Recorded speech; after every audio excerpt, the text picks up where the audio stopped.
स्वार्थ लागी करहीं सब, कोई किसी का नहीं।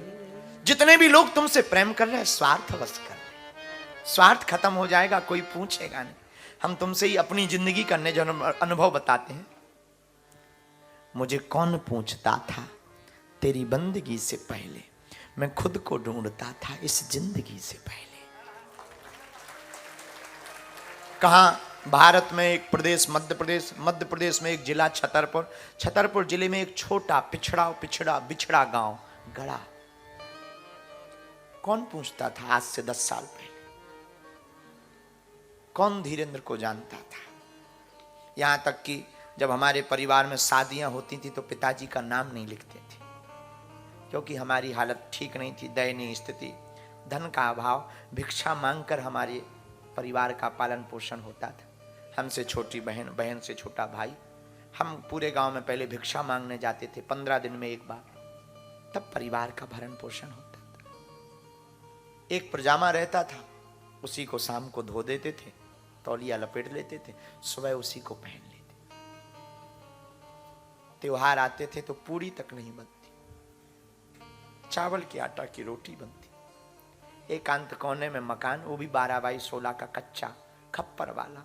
बरसात आती थी तो आफत आती थी, जगह जगह से पानी भर जाता था। लेकिन उस वक्त ना तो कोई रिश्ते थे, ना मित्र थे, ना कोई भाई बना, ना कोई नाता जुड़ा। क्यों? क्योंकि बन जाते हैं लाखों रिश्ते जब पैसा पास होता है, टूट जाता वो रिश्ता गरीबी में जो सबसे खास। अब आज हनुमान जी ने बाहें पकड़ ली। वो तो हमारी माँ ने हमेशा एक बात बोली, बेटा जब भी बाहर निकलना मुस्कुराते हुए निकलना। लेस्टर के लोगों, हम आपसे हाथ जोड़कर कहें, भगवान से बड़ा दयालु इस दुनिया में कोई नहीं। उसका प्रत्यक्ष उदाहरण हमें कोई नहीं पूछता। वो अंधेरी रातें हमें, हम यहाँ लंदन में जरूर हैं, इंग्लैंड में जरूर हैं, लेकिन वो आज भी गलियां हमें याद है, वो आज भी बातें याद है, वो लोगों का दुत्कारना आज भी याद है।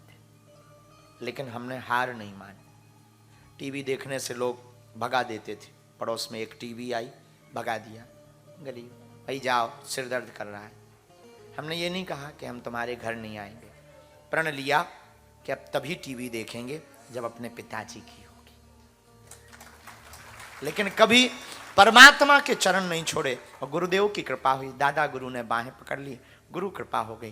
तो जिन लोगों ने हमें टीवी देखने से भगाया था, गुरु कृपा का ये प्रभाव है कि वो आज टीवी में देख रहे हैं।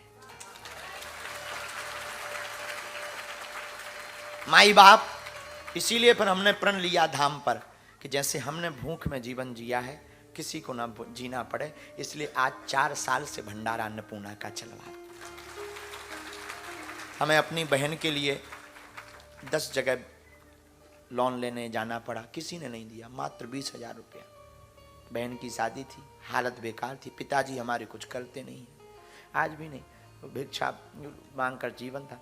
20 जगह 15-20 जगह गए, भाई 20,000 दे दो, हम चुका देंगे एक एक करके। लोगों ने इसलिए उधार नहीं दिया कि हम गरीब हैं।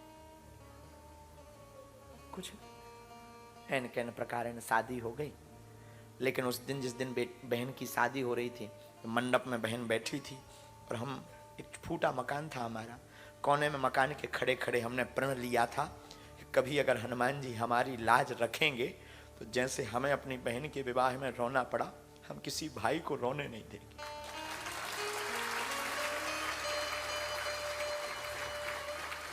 अब उसी कारण से हमने हर साल महाशिवरात्रि को कन्या विवाह प्रारंभ करवाया, उसी कारण से कि अब जो भी हमारे जीवन में धाम पर चढ़ोतरी आएगी, हमें जो भी दान मिलेगा, और हमारे पास तो भगवान की कृपा से आप सब हो, इससे बड़ी क्या संपत्ति चाहिए। लेकिन हमारा ध्येय यही था कि अब जो भी चढ़ोतरी आएगी उससे बेटियों का विवाह करवाएंगे, और भगवान की कृपा से संकल्प हर साल महाशिवरात्रि को पूरा हो जाए। तो हमें अहिल्या की कथा पढ़कर अपने जीवन की गाथा याद आ जाती है कि सच कहते हैं गरीबों का कोई नहीं होता। तो अहिल्या पर किसी की दृष्टि नहीं पड़ी, एकांत में पड़ी, लेकिन अहिल्या पर उनकी दृष्टि पड़ी जिनकी दृष्टि पड़नी चाहिए। जैसे हमारी जिंदगी में सन्यासी बाबा और बागेश्वर हनुमान जी की दृष्टि पड़ी, गुरु की दृष्टि पड़ी, वैसे ही रामचरितमानस की अहिल्या पर रघुनाथ की दृष्टि पड़ गई।